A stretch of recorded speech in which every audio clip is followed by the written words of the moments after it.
Alright boys, got the Manticore back out here with the update. Looking at this red ID, I was asked a question on my YouTube channel about altering high conductors and high conductive coins, as far as does it behave like it did on the gold ring and the nickel videos I've showed previously. Well, the short answer is I believe it does. I'm going to give you a little demo here now.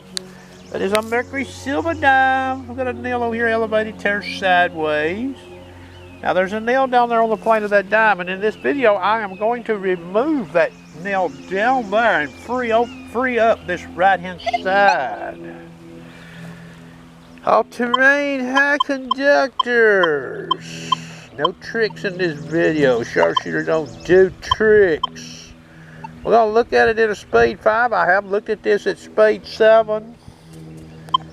Okay. Now, this screen is going to be hard for you to see on what's really happening inside of it. Okay, horseshoe is off. Okay, you'll see that iron up there. Okay, there's a little faint streak shooting down to that right side about 45 degrees in that camera where that dime is being struck. Okay. You can't see it in this camera though. A little lightning bolt like thing coming off about 45 degrees. Horseshoe in. Iron red ferrous is selected. Okay. Long sweeps with the coil.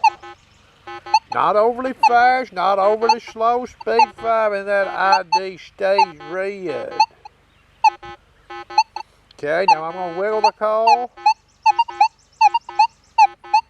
Even wiggling that coil with that fine right there, that dime, for all practical purposes, it stays red. Okay? Now, we're going to remove this nail on the right here. So this makes this somewhat of a less complicated scenario for a metal detector when it comes to ID and all that stuff. Alright? Horseshoe off. Again, we still see that lightning bolt. It's a little more pronounced now, shooting off to that iron up there you see in the top. Okay, horseshoe selected. Wide sweeps of the coil, meaning I'm getting the coil out here way away from that nail, giving this detector a full chance to give a black non-ferrous ID. Does it ever do that in speed 5? The answer is no. Never. Now naturally I'm going to turn on this target and we see the black ID and we see a pretty good ID there. 78 dime. That's pretty close to a silver dime. Okay, now in the end of this video I'll speed it up to 7.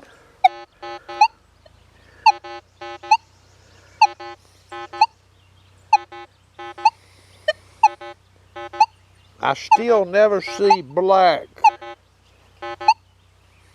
For all practical purposes, I never see black coming that meter, sweeping at speed 7, okay?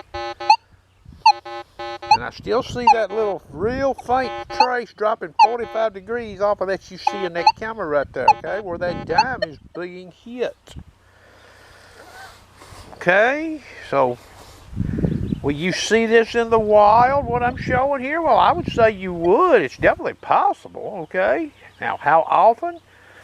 And what would the iron arrangement have to be in the depth of the coin in respect to the iron? Well, that's going to all be a factor, okay? All sharpshooter does is tries to show you the detector tendencies and try to help people, make them aware. Some people don't have time to look at all this stuff. Maybe they don't know how to check stuff like this. I don't know. Some people do. And maybe they've already seen it, but when I show it, you know, it sort of gives them some support in what they've seen. Like, oh, yeah, I see that too. So, hope everybody enjoyed.